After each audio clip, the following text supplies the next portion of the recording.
The ancient crystal hummed with ethereal light as High Oracle Zephyra traced her scaled fingers across its surface. The prophecy had been clear for millennia. When the stars aligned in the forbidden pattern, a great destroyer would come from the void between worlds. This destroyer would bring chaos to the Galactic Coalition, toppling empires and reducing civilizations to ash. The Kethmori had ruled the galaxy for 10,000 years, their psychic abilities unmatched by any species. They foresaw wars before they began, prevented disasters before they struck, and maintained peace through their gift of precognition. But this prophecy was different. It spoke of something their minds could not touch, something that moved outside the streams of fate they could read so easily. Zephyra's meditation was interrupted by the urgent chiming of the communication array. Commander Thales, a proud member of the warrior caste Saurians, materialized in holographic form before her. His reptilian features were tense with concern. "High Oracle, our sensors have detected an anomaly at the edge of the Kepler system. A vessel of unknown design has emerged from what appears to be a spatial fold. The technology is unlike anything in our databases." The Oracle's third eye opened, glowing with silver light as she peered into the streams of possibility. But where the strange vessel should have been, there was only darkness. A void in her sight that made her recoil in shock. "Impossible," she whispered. "I cannot see it. There is nothing but shadow where this vessel should be." Thales shifted uncomfortably. In all his centuries of service, he had never seen the High Oracle unable to perceive something. "Should we dispatch the fleet to investigate?" Before Zephyra could respond, another alert echoed through the chamber. The crystalline walls displayed tactical readouts as Lieutenant Veltar, a graceful Etherian with gossamer wings, appeared in the communication feed. "High Oracle, we're receiving a transmission from the unknown vessel. The signal is primitive but decipherable. They claim to be from a species called humans. They say they come in peace and request diplomatic contact." Zephyra's hearts raced as the prophecy's words echoed in her mind. From the void between worlds, could these humans be the destroyers foretold? But the transmission spoke of peace, not conquest. Her visions had never been wrong before, yet she found herself questioning everything she had believed.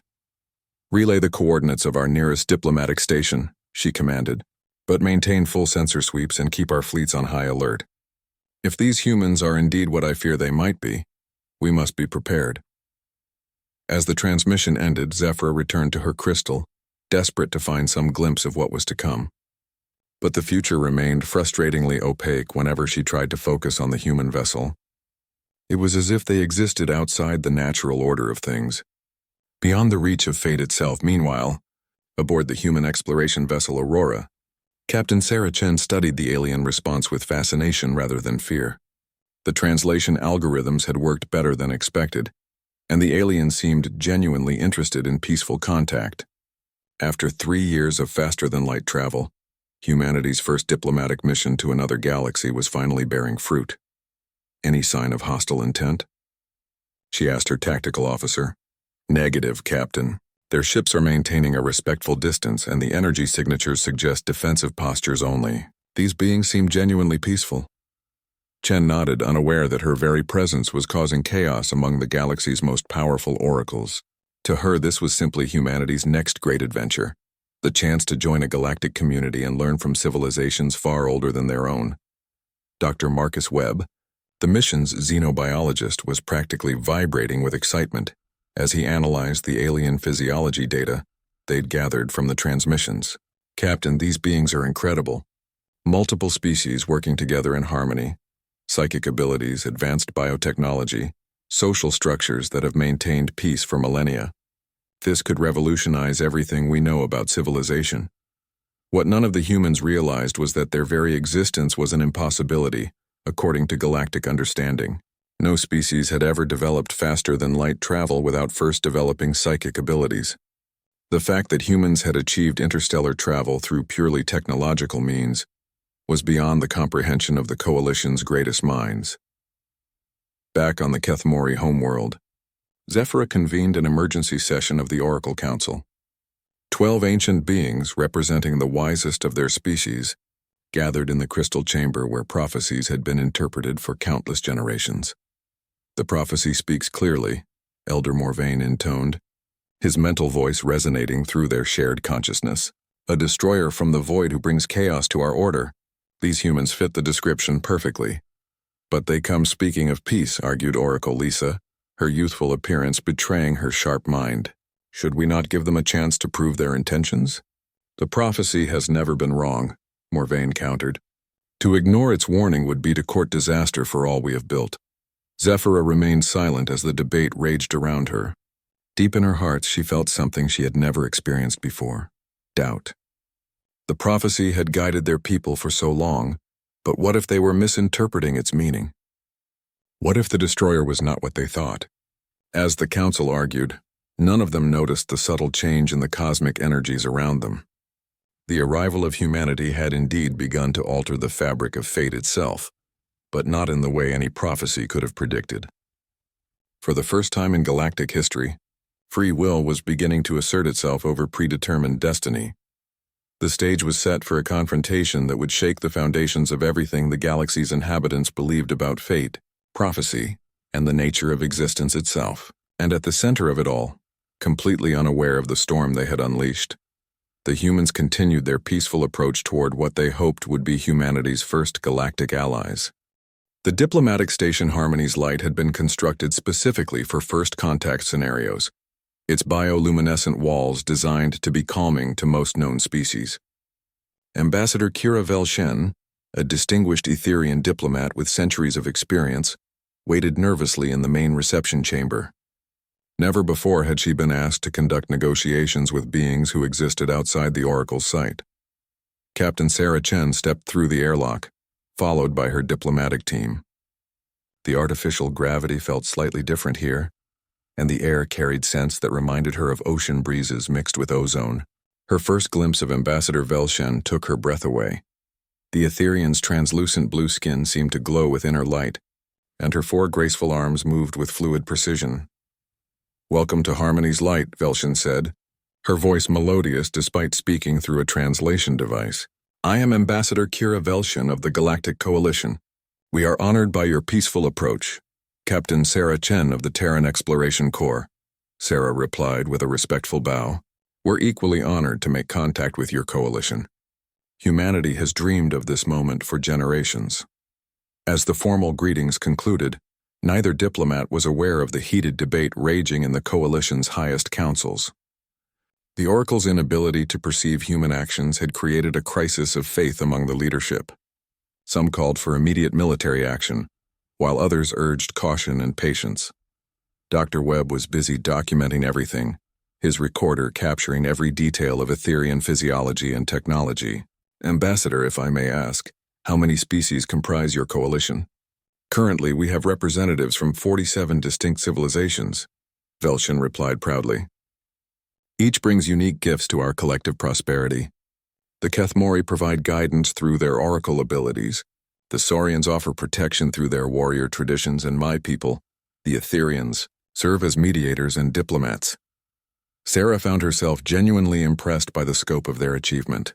"How do you maintain harmony among so many different cultures and viewpoints?" "Through the wisdom of the oracles," Velshen explained. "They can perceive the consequences of actions before they occur, allowing us to avoid conflicts before they begin. It is why we have known peace for 10 millennia. The human diplomatic team exchanged glances. This was the first mention of precognitive abilities, and it explained much about the coalition's stability. But it also raised uncomfortable questions about their own arrival and its implications. "We notice your people seem concerned about our presence," Dr. Webb observed carefully. "Have we unknowingly violated some protocol or taboo?" Velshen's luminescence dimmed slightly, a sign of distress that the humans were learning to recognize. "It is complicated. Your arrival was unforeseen, which has never happened before. Some of our leaders are troubled by this unprecedented situation." Before Sarah could respond, the chamber's communication system activated. Commander Thales appeared in holographic form, his scaled features grim with urgency. "Ambassador Velshen, we have received word from the Oracle Council. High Oracle Zephyra requests immediate audience with the human representatives. The matter is of utmost priority." The tension in the room was palpable. Sarah could see the fear in Velshen's eyes, though she tried to hide it behind diplomatic composure. "Of course," Sarah replied. We would be honored to meet with your High Oracle. As arrangements were made for transport to the Kethmori homeworld, Sarah's communication officer, Lieutenant Kim Torres, approached with a troubled expression. Captain, I've been monitoring Coalition communication channels. There's significant military movement throughout their space. Ship deployments, defensive formations, energy weapons being charged. It looks like they're preparing for war. Sarah felt a chill run down her spine. War? But we've done nothing hostile. Maybe that's not how they see it, Torres replied grimly. The journey to the Kethmori homeworld took 6 hours aboard a Coalition transport vessel. The ship itself was a marvel of bioengineering. Its living hull adapting to environmental conditions and its neural network interface, responding to thought commands. Dr. Webb was fascinated by every detail, while Sarah found herself increasingly worried about what awaited them. The Kethmori homeworld of Zephyrus was a sight to behold. Crystalline spires reached toward twin suns, and floating islands drifted through atmospheric currents powered by psychic manipulation. The very air hummed with mental energy that made the humans feel slightly dizzy.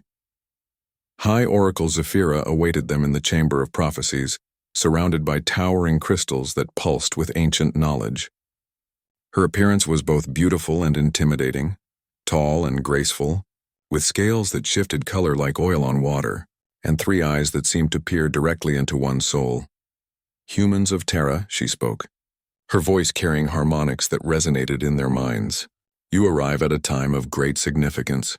For millennia, we have followed the guidance of prophecy, and those prophecies have never failed us. Yet your presence creates disturbances in the flow of fate. Sarah stepped forward, her diplomatic training taking over despite her nervousness. High Oracle, we come seeking only friendship and mutual understanding. If our presence causes distress, perhaps we can work together to resolve any concerns. Zephyr's third eye opened, blazing with silver light as she attempted once again to perceive the humans' future paths. The effort left her visibly shaken as she encountered the same void that had troubled her before. You do not understand, she said, her voice trembling with a mixture of awe and fear. You exist outside destiny itself. In all the eons of recorded history, every action, every choice, every consequence has been visible to those with the gift of sight. But you are blank spaces in the tapestry of fate. The implications hit Dr. Webb first. You're saying that because you can't predict our actions, we represent chaos to your ordered society? Not chaos, Zephyra corrected. Something far more profound. You represent free will in its purest form, and according to ancient prophecy, such beings will either destroy everything we have built or transform it into something unrecognizable. The chamber fell silent as the weight of revelation settled upon them all. The humans had come seeking allies and had instead discovered they were seen as harbingers of apocalypse. Yet in Zephyra's eyes, Sarah detected something unexpected, not just fear but curiosity. What does your heart tell you, High Oracle? Sarah asked quietly. Setting aside prophecy and ancient words, what do you sense about us as individuals? For the first time in her long life, Zephyra found herself considering a question that had never occurred to her before. What lay beyond the certainty of prophecy? What possibilities existed in the spaces between predetermined fate? The answer, when it came, would shake the foundations of everything the galaxy had ever believed about destiny and choice. The silence in the Chamber of Prophecies stretched like a taut wire ready to snap. High Oracle Zephyra closed her third eye, the silver light fading as she struggled with concepts that challenged everything she had ever known. When she finally spoke, her voice carried a vulnerability that surprised everyone present. My heart tells me you are not destroyers, she admitted. Your minds radiate curiosity, compassion, and wonder. These are not the qualities of those who would bring ruin, but prophecy has guided us for so long that to doubt it feels like stepping into an abyss. Dr. Webb leaned forward, his scientific mind racing with possibilities. High Oracle, may I ask about the nature of these prophecies? How far back do they date? The oldest prophecies were given to us by the architects, Zephyra replied. Beings of immense power who shaped our galaxy before passing beyond known space. They left us the gift of foresight to maintain order and prevent catastrophe. But what if, Sarah said carefully, what if the architects never encountered beings like us? What if their prophecies were based on species they knew, and we represent something genuinely new? The suggestion was revolutionary, and Zephyra could see the other oracles present recoiling from such blasphemy. But deep within her ancient heart, a spark of possibility ignited. Meanwhile, the crisis was escalating beyond the crystal chamber. Fleet Admiral Kronos of the Saurian war fleets had mobilized the Coalition's most powerful vessels, convinced that the humans represented the prophesied threat. His flagship, the Stellar Dominion, was a kilometer-long dreadnought bristling with weapons capable of shattering planets. Admiral, his second-in-command, reported, "The human vessel remains in orbit around the diplomatic station. Their weapons are powered down, and they show no signs of aggressive intent." Kronos studied the tactical displays with growing frustration. According to prophecy, they should be attacking by now. Their very presence should be causing chaos throughout our systems. Instead, they behave like tourists. The Admiral's confusion was shared throughout the Coalition fleets. Captains and crew members found themselves questioning orders that seemed increasingly inappropriate, given the humans' peaceful behavior. Back on the Keth Mori homeworld, an unexpected voice joined the conversation. Lieutenant Kim Torres, who had been quietly observing the proceedings, stepped forward with the boldness that often characterized human behavior. "Hi, Oracle. May I share something from human history? We have stories too, ancient texts and prophecies that spoke of the end of the world. For generations, people lived in fear of these predictions, but we learned something important." Zephyra turned her attention to the young human woman, intrigued despite herself. "What did you learn?" "We learned that prophecies often fulfill themselves," Torres explained. "People become so afraid of a predicted future that their actions actually cause it to happen. The destroyer in your prophecy might not be us. It might be the fear of us." The words struck Zephyra like a physical blow. Could it be that simple? Could millennia of certainty be undone by a single insight from a species barely out of its childhood? Dr. Webb seized the moment to share another revelation. "We've been analyzing the data from our first contact protocols. Hi, Oracle. Did you know that human presence seems to enhance psychic abilities in nearby species? Our crew has reported that the Etherian and Keth Mori personnel on the diplomatic station are experiencing stronger mental connections than usual." This was news to everyone present.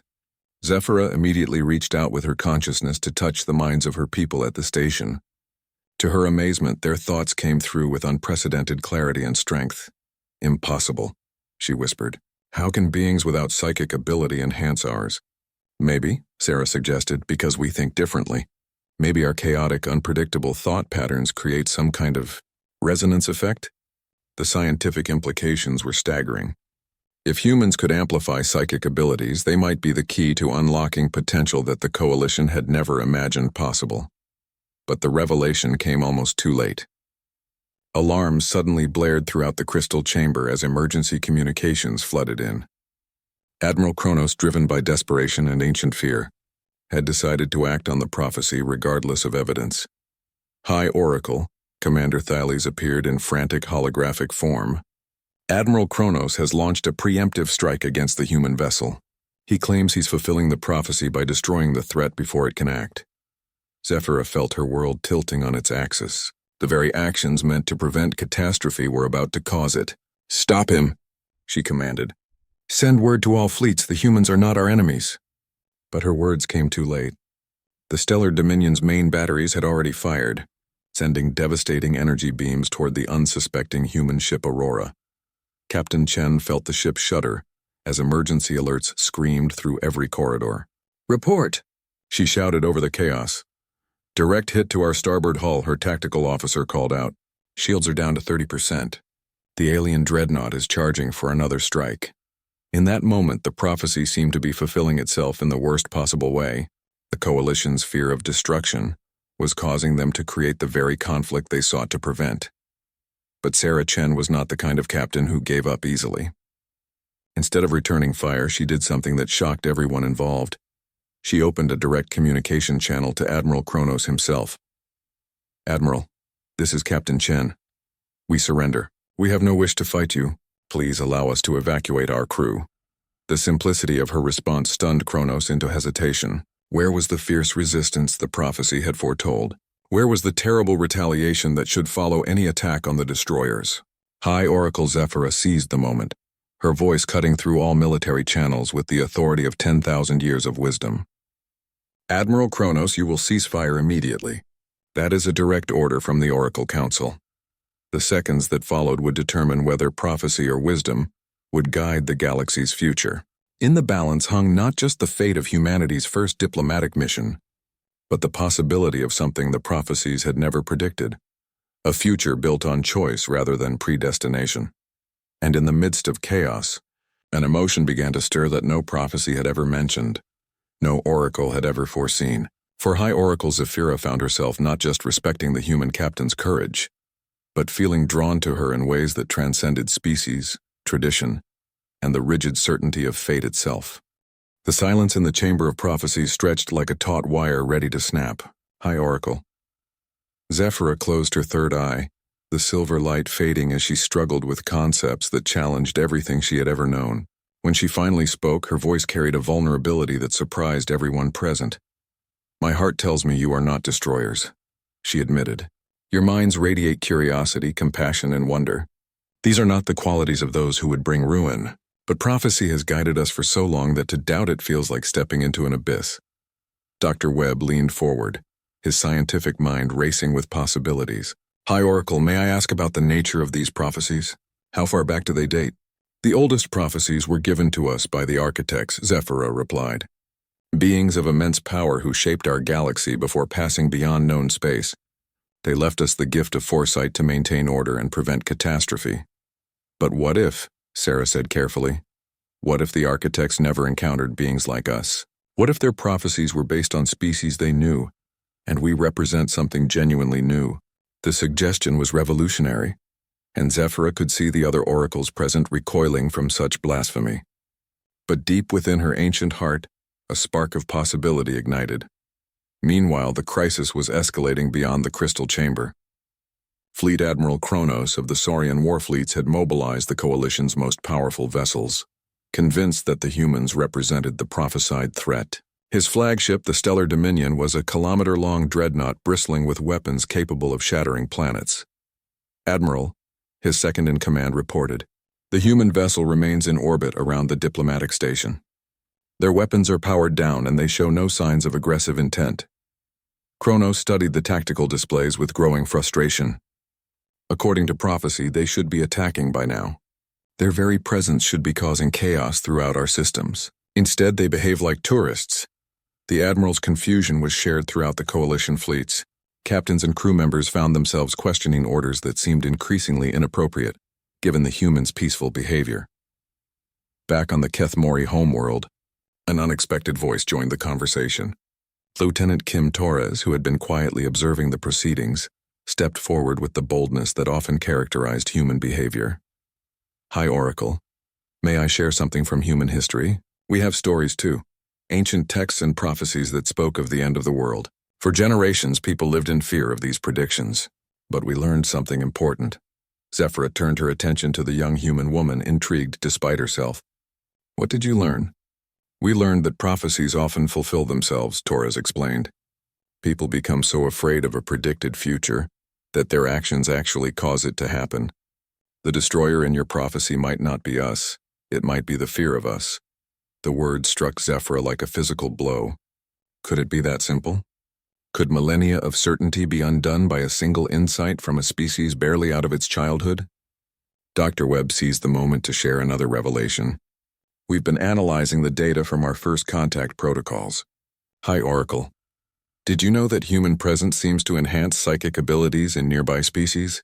Our crew has reported that the Etherian and Kethmori personnel on the diplomatic station are experiencing stronger mental connections than usual." This was news to everyone present. Zephyra immediately reached out with her consciousness to touch the minds of her people at the station. To her amazement, their thoughts came through with unprecedented clarity and strength. "Impossible," she whispered. "How can beings without psychic ability enhance ours?" "Maybe," Sarah suggested, "because we think differently. Maybe our chaotic, unpredictable thought patterns create some kind of resonance effect?" The scientific implications were staggering.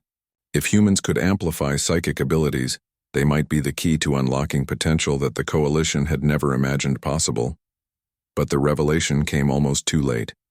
Alarms suddenly blared throughout the crystal chamber as emergency communications flooded in. Admiral Kronos, driven by desperation and ancient fear, had decided to act on the prophecy regardless of evidence. High Oracle, Commander Thales appeared in frantic holographic form. Admiral Kronos has launched a preemptive strike against the human vessel. He claims he's fulfilling the prophecy by destroying the threat before it can act. Zephyra felt her world tilting on its axis. The very actions meant to prevent catastrophe were about to cause it. "Stop him," she commanded. "Send word to all fleets, the humans are not our enemies." But her words came too late. The Stellar Dominion's main batteries had already fired, sending devastating energy beams toward the unsuspecting human ship Aurora. Captain Chen felt the ship shudder as emergency alerts screamed through every corridor. "Report!" she shouted over the chaos. "Direct hit to our starboard hull," her tactical officer called out. "Shields are down to 30%. The alien dreadnought is charging for another strike." In that moment, the prophecy seemed to be fulfilling itself in the worst possible way. The Coalition's fear of destruction was causing them to create the very conflict they sought to prevent. But Sarah Chen was not the kind of captain who gave up easily. Instead of returning fire, she did something that shocked everyone involved. She opened a direct communication channel to Admiral Kronos himself. "Admiral, this is Captain Chen. We surrender. We have no wish to fight you. Please allow us to evacuate our crew." The simplicity of her response stunned Kronos into hesitation. Where was the fierce resistance the prophecy had foretold? Where was the terrible retaliation that should follow any attack on the destroyers? High Oracle. Zephyra seized the moment, her voice cutting through all military channels with the authority of 10,000 years of wisdom. "Admiral Kronos, you will cease fire immediately." That is a direct order from the Oracle Council. The seconds that followed would determine whether prophecy or wisdom would guide the galaxy's future. In the balance hung not just the fate of humanity's first diplomatic mission, but the possibility of something the prophecies had never predicted, a future built on choice rather than predestination. And in the midst of chaos, an emotion began to stir that no prophecy had ever mentioned, no oracle had ever foreseen. For High Oracle, Zephyra found herself not just respecting the human captain's courage, but feeling drawn to her in ways that transcended species, tradition, and the rigid certainty of fate itself. The joint mission to investigate the quantum storm was approved by the Coalition Council after 3 days of heated debate. Half the galaxy watched with fascination while the other half prepared for catastrophe. The experimental vessel Convergence had been constructed using both human engineering and Coalition biotechnology, creating something entirely new in galactic history. Captain Sarah Chen stood on the hybrid bridge, marveling at how seamlessly human computers interfaced with Kethmori neural networks. The ship's living hull could adapt to quantum fluctuations, while human sensors provided precise measurements that psychic perception couldn't achieve. It was a perfect marriage of order and chaos. High Oracle Zephyra served as the mission's spiritual advisor, though her true role had become far more personal. As they prepared for departure, she found herself spending every available moment with Sarah, ostensibly discussing mission parameters but actually reveling in the human's unique perspective on existence. "Your people don't fear the unknown the way ours do," Zephyra observed as they studied star charts in Sarah's quarters. "Where we see potential disaster, you see adventure." "Maybe that's because we've never had the luxury of certainty," Sarah replied with a smile that made Zephyra's 3 hearts skip in unison. "When you can't predict the future, you learn to embrace uncertainty as a source of possibility rather than fear." The conversation was interrupted by Dr. Webb's excited voice over the communication system. "Captain, you need to see this. We're getting readings from the quantum storm that don't match any known phenomenon." They hurried to the science bay, where Webb was practically vibrating with excitement over his sensor displays. "The storm isn't just random quantum fluctuations. There's a pattern here, almost like a message or signal embedded in the chaos." Zephyra extended her consciousness toward the storm, trying to perceive its nature through psychic means. "I sense intelligence, something vast and ancient but not malevolent. It feels almost lonely." The implications were staggering. If the quantum storm contained some form of consciousness, it changed everything about their mission. They weren't just investigating a natural phenomenon. They were potentially making first contact with a completely alien form of life. Commander Thales, serving as the mission's tactical officer, raised immediate concerns. "If this entity is responsible for the spatial disturbance threatening our star systems, contact could be extremely dangerous." Or, Sarah suggested, It could be trying to communicate and doesn't realize it's causing damage. Sometimes the greatest harm comes from misunderstanding rather than malice. As the convergence approached the storm's outer edge, the crew witnessed something beautiful and terrifying. Waves of quantum energy rippled through space-time itself, creating aurora-like displays that hurt to look at directly. Reality seemed to bend and flow like liquid crystal, following rules that existed nowhere else in the universe. "All stop," Sarah ordered. "Deploy quantum anchors to maintain our position. Dr. Webb, begin passive scans only. I don't want to provoke any response until we understand what we're dealing with." The scientific data that poured in defied classification. The storm existed partially in normal space and partially in dimensions that human mathematics could barely describe. Coalition psychics detected emotional resonances of grief, confusion, and desperate hope. It was Zephyra who made the crucial breakthrough. During a particularly intense meditation session, she felt something brush against her consciousness, not with the familiar touch of coalition minds, but with alien thought patterns that spoke of eons of isolation. "It's trying to communicate," she gasped, her scales shifting to brilliant gold with excitement. "This entity has been alone for so long that it's forgotten how to interact without causing damage." Dr. Webb immediately began working on a communication protocol that combined human technology with Kethmori psychic abilities. "If we can establish a stable mental link, maybe we can teach it to modulate its quantum signatures." The first contact attempt was both spectacular and nearly disastrous. As Zephyra opened her mind to the entity, quantum storms erupted throughout the local system. The convergence was buffeted by reality waves that threatened to tear the ship apart. But Sarah's quick thinking saved them all. Instead of ordering retreat, she had the human crew members focus their chaotic thought patterns while the coalition psychics provided stability. The combination created a harmonic resonance that calmed the quantum fluctuations. For the first time in millions of years, the entity experienced communication without causing destruction. Its joy was so intense that nearby space literally sang with harmonic frequencies. The entity revealed itself to be a survivor of the architects, the ancient beings who had created the prophecies that guided coalition civilization. It had been trapped in quantum isolation since its species transcended physical existence, unable to return to normal space without causing catastrophic damage. "I have waited so long," the entity communicated through combined psychic and technological channels. "My people left prophecies to guide the younger races, but I remained to watch over them. Yet my very presence threatened what I sought to protect." Zephyra felt tears flowing down her scaled cheeks as the full tragedy became clear.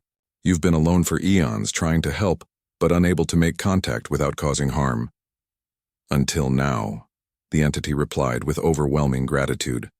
"These humans, their chaotic patterns create harmony where there should be destruction. They make communication possible." Over the following days, an extraordinary collaboration developed. The entity shared knowledge of cosmic forces beyond coalition understanding, while human intuition helped interpret concepts that pure logic couldn't grasp. Coalition psychics provided the emotional resonance needed for true comprehension. But the most unexpected development was personal, rather than scientific. As Zephyra worked closely with Sarah to facilitate communication with the entity, their connection deepened beyond professional partnership. The High Oracle found herself sharing thoughts and feelings she had never expressed to anyone, while Sarah discovered that love could transcend species barriers in ways she had never imagined. "This wasn't supposed to happen," Zephyra confessed during a quiet moment between communication sessions. "Love between our species working together with an ancient architect, rewriting the very prophecies that defined our civilization. None of this was predicted." "Maybe that's what makes it beautiful," Sarah replied, taking the oracle's scaled hand in her own. "Maybe the best things in life are the ones we choose for ourselves rather than the ones destiny chooses for us." The entity observed their growing relationship with fascination. "Love," it mused. "We architects experienced unity of consciousness, but never this individual connection that transcends logic and prophecy. Perhaps this is what we lost when we abandoned physical form, the chaos that makes existence meaningful." The revelation had profound implications for the mission. If the architects themselves had recognized the limitations of pure order and predestination, then the prophecies they left behind were not absolute truths, but guidelines meant to be eventually transcended. Dr. Webb was documenting everything, his scientific mind reeling from the implications. This changes our understanding of consciousness itself. If chaos and order can work together at the quantum level, imagine what's possible for biological and technological evolution. Meanwhile, news of the mission's success was spreading throughout coalition space. The fact that humans had not only prevented disaster but actually facilitated communication with an architect was forcing entire civilizations to reconsider their fundamental beliefs about fate and free will. Admiral Kronos, monitoring the mission from his flagship, found himself questioning decades of military doctrine. Perhaps, he admitted to his crew, strength comes not from following predetermined paths, but from adapting to unexpected challenges. As the Convergence prepared to return home, the entity made one final gift to the joint crew. Using quantum manipulation techniques beyond current understanding, it showed them glimpses of possible futures, not as fixed destiny, but as infinite potential waiting to be shaped by conscious choice. The prophecies spoke of destruction because they could only perceive one path, the entity explained. But humans have shown that multiple paths can exist simultaneously. Your chaos creates space for new possibilities to emerge. In those visions, Zephyra saw potential futures where coalition and human civilizations worked together to explore mysteries beyond imagination. Futures where love and logic, chaos and order, prophecy and free will combined to create something greater than the sum of their parts. The mission's success marked the beginning of a new era for galactic civilization. Humans were welcomed not as destroyers but as catalysts, bringing change that strengthened rather than weakened the existing order. The prophecies were reinterpreted as initial conditions rather than final destinations, creating room for growth and evolution that had been impossible under rigid predestination. But for Sarah and Zephyra, the most important discovery was not scientific or political. It was the realization that love truly hadn't been in the prophecy, and that was exactly what made it so powerful. They had chosen each other freely, creating something new in a universe that had forgotten the beauty of genuine choice. The return journey to coalition space aboard the Convergence was triumphant yet tense. News of their success had spread faster than their ship could travel, creating waves of excitement and controversy throughout the galaxy. Some hailed the mission as proof that cooperation between chaos and order was possible, while others feared that the fundamental structures of their civilization were crumbling. Oracle Zephyra found herself caught between two worlds: her duty to guide coalition civilization and her growing feelings for Captain Sarah Chen. The ancient traditions of her people had no framework for the emotions she was experiencing, leaving her to navigate uncharted territory without the comfort of prophetic guidance. The Oracle Council is requesting immediate debriefing upon our arrival, she informed Sarah as they reviewed the massive data collected during their encounter with the architect entity. There will be questions about everything we've discovered, including our personal connection. Sarah looked up from her captain's logs, noting the uncertainty in Zephyra's voice. Are you concerned about their reaction? Love between species is not forbidden, Zephyra explained, but it has always been seen as a curiosity rather than something significant. What we've discovered, that emotional bonds can enhance rather than complicate interspecies cooperation. This could change how the coalition views relationships entirely. Dr. Webb joined their conversation, carrying data tablets filled with scientific revelations. The quantum resonance patterns we recorded show something remarkable. When you two work together, the psychic technological interface operates at efficiency levels we've never seen before. Your emotional connection is literally rewriting the rules of how our technologies interact. The implications were staggering. If love could enhance the practical cooperation between species, it transformed from a personal matter into a potentially crucial element of galactic policy. Meanwhile, the political situation in coalition space was becoming increasingly complex. Admiral Kronos had become an unexpected advocate for human integration, arguing that their unique abilities made them valuable allies rather than prophesied threats. His conversion was particularly influential among military leaders who had initially supported preemptive action. The humans saved us from making a terrible mistake, he reported to the Coalition Defense Council. Their presence doesn't weaken our abilities, it enhances them. We would be fools to treat such allies as enemies, but not everyone was convinced. Elder Morvain and the orthodox faction of Keth Mori oracles maintained that abandoning prophetic guidance would lead to chaos and destruction. They pointed to the quantum storm crisis as evidence that human unpredictability was inherently dangerous, regardless of the eventual outcome. One successful mission does not erase millennia of prophetic wisdom, Morvain argued before the Oracle Council. These humans may have stumbled into a favorable result, but their very nature makes them unreliable partners for long-term planning. The debate reached a crescendo when the convergence finally arrived at the coalition capital system. Massive crowds of various species gathered to witness the return of the joint mission crew, while political leaders prepared for discussions that would determine the future relationship between humanity and the galaxy's oldest alliance. Captain Chen was struck by the diversity of beings who had come to see them. Crystalline entities that communicated through harmonic frequencies, gaseous intelligences that existed as organized storm patterns, and mechanical collectives that had achieved sentience through quantum computing. Each species had developed under the guidance of prophetic certainty, yet all seemed curious about the possibilities that human chaos might offer. The formal debriefing took place in the Grand Assembly Chamber, a vast space where representatives from all coalition worlds could participate either physically or through quantum communication links. High Oracle Zephyra and Captain Chen stood together before thousands of beings, knowing that their words would reshape galactic civilization. Distinguished representatives, Zephyra began, her voice carrying the authority of 10,000 years of tradition. We have discovered that the prophecies were not wrong, but incomplete. They warned of chaos and change because they could not perceive the positive outcomes that chaos might bring. Sarah stepped forward, her human perspective offering a fresh interpretation of ancient wisdom. The entity we encountered, the last of the architects, told us something crucial. The prophecies were meant to guide civilizations to a point where they could transcend rigid predestination. Humanity's arrival isn't the end of your prophetic age, it's graduation to something greater. The revelation sent shockwaves through the assembly.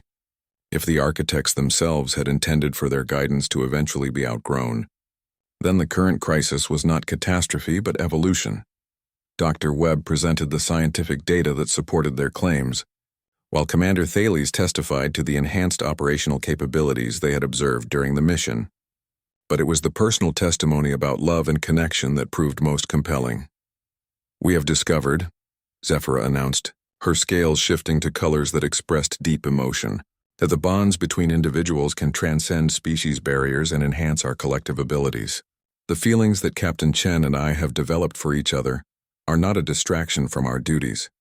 They are an enhancement of them. The admission created a sensation throughout the assembly. Never before had a high oracle publicly declared romantic feelings for a member of another species, let alone use those feelings as evidence for policy recommendations. Elder Morvain rose to challenge the statement. High Oracle, you speak of emotions as if they were scientific data. Love is a biological response, not a basis for galactic policy. It was Sarah who responded, her voice carrying the conviction that had made her humanity's first interstellar ambassador. Elder Morvain, with respect, love is the ultimate expression of choice over predestination. When two beings choose to care for each other despite differences in biology, culture, and perspective, they create something that no prophecy could predict. And that creation, that choice, is what makes cooperation possible. The debate that followed would last for hours, but the outcome was becoming clear. The evidence was overwhelming that human coalition cooperation offered benefits that far outweighed the risks. More importantly, the philosophical implications of choosing their own future rather than following prophetic determination was inspiring beings throughout the galaxy. As the session concluded with preliminary approval for full diplomatic relations between humanity and the coalition, Zephyra and Sarah found themselves facing a personal decision that would be just as significant as the political one. Their love had become a symbol of the new era beginning for galactic civilization. But symbols carried responsibilities, and both women knew that their relationship would be scrutinized by billions of beings as an example of whether chaos and order could truly coexist in harmony. The future they faced together would be written by their choices, rather than predetermined by prophecy. And for two beings who had discovered that love truly wasn't in any ancient prediction, that uncertainty was not a source of fear, but of infinite possibility. 1 year after the Quantum Storm mission, the galaxy had transformed in ways that no prophecy could have predicted. The coalition had expanded to include not just humanity, but 17 other species that had emerged from isolation once they learned that contact with unpredictable beings was possible without catastrophe. Trade routes flourished between previously separate civilizations, and scientific discoveries accelerated as different forms of consciousness shared their unique perspectives. High Oracle Zephyra stood in the renovated Chamber of Prophecies, where ancient crystals now worked alongside human quantum computers to explore possibilities rather than predetermined fates. The chamber had become a symbol of the new era, honoring the wisdom of the past while embracing the potential of an unknown future. Captain Sarah. Chen entered the chamber carrying a data tablet filled with reports from the newest joint exploration missions. Human coalition crews were discovering wonders throughout the galaxy, from sentient nebulae to crystalline civilizations that existed in the spaces between dimensions. The Andromedans have agreed to the cultural exchange program, Sarah reported with a smile that still made Zephyra's hearts race after all these months. They're particularly interested in human music and Etherian poetry. Apparently the combination creates harmonic frequencies that enhance their photosynthetic processes. Zephyra laughed, a sound that would have been impossible for her to make in the rigid certainty of the old system. I love how every new discovery proves that cooperation creates possibilities none of us imagined alone. Their relationship had indeed become a model for the new galactic order, but not in the way either had expected. Rather than being scrutinized as an experimental pairing, they found themselves at the center of a cultural renaissance where love, friendship, and partnership between different species became sources of strength rather than curiosities. Dr. Webb had established the Institute for Chaos Studies, where researchers from dozens of species worked together to understand how unpredictability could enhance rather than threaten stable systems. His latest paper on quantum emotional resonance in interspecies relationships had become required reading in coalition schools. Admiral Kronos, now serving as head of the Integrated Defense Force, had discovered that mixed crews performed better than homogeneous ones in every measurable category. Saurian tactical precision combined with human adaptability and Kethmori foresight created military units that could handle any conceivable threat. There's something else, Sarah said, her expression becoming more serious. We've received a transmission from beyond the galactic rim. The deep space monitoring stations detected artificial signals from what appears to be another galaxy entirely. Zephyra extended her consciousness toward the distant signals, but found the familiar void that indicated something beyond prophetic perception, another unpredictable species. Or maybe, Sarah suggested with excitement, another galaxy that's learned to embrace chaos and order working together. We might not be alone in discovering that the best futures are the ones we choose for ourselves. The possibility was thrilling and terrifying in equal measure. If other galaxies had learned to transcend rigid predestination, the universe might be full of civilizations ready for true cooperation and mutual growth. As they discussed the implications, Elder Morvain entered the chamber. The ancient Kethmori had become one of the strongest supporters of the new system after witnessing how much more accurately oracles could perceive the present when they stopped trying to lock down the future. High Oracle, he said with deep respect, the Council has reached a decision about the intergalactic signals. We believe this represents an opportunity for the Coalition to demonstrate that our transformation is genuine and lasting. What do you propose? Zephyra asked. A joint mission to make contact, Morvain replied. Human chaos, Coalition wisdom, and perhaps most importantly, representatives who embody the partnership between choice and destiny. The implications were clear. Sarah and Zephyra were being asked to serve as humanity's and the Coalition's ambassadors to an entirely different galaxy. It would be the ultimate test of whether their relationship and the principles it represented could translate beyond their own civilization. It would mean years away from home, Sarah pointed out. Traveling between galaxies, even with our fastest ships, would take decades. But imagine what we might discover, Zephyra replied, her eyes bright with the same wonder that had first drawn Sarah to her. Imagine the possibilities that exist in a universe where chaos and order dance together across cosmic distances. The decision came easily to both of them. They had spent their lives serving their respective peoples, and now they had the chance to serve something even greater, the principle that love and cooperation could transcend any barrier, even the vast emptiness between galaxies.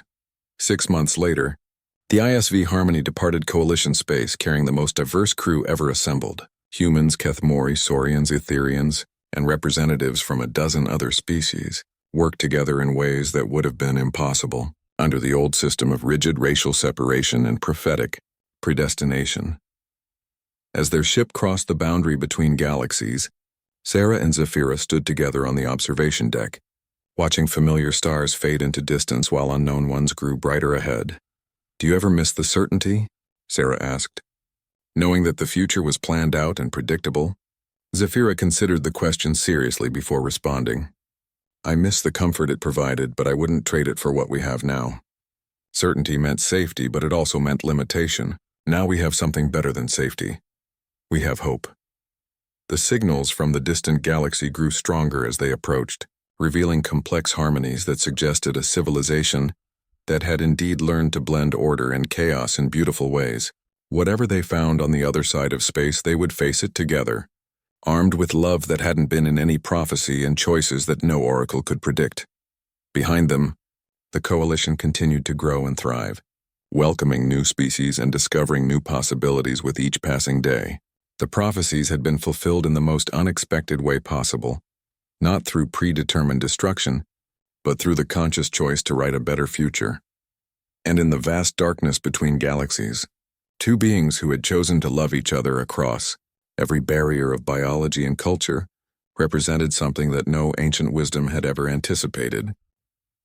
Proof that the greatest powers in the universe were not fate or destiny, but hope, choice, and the courage to build tomorrow from the dreams of today.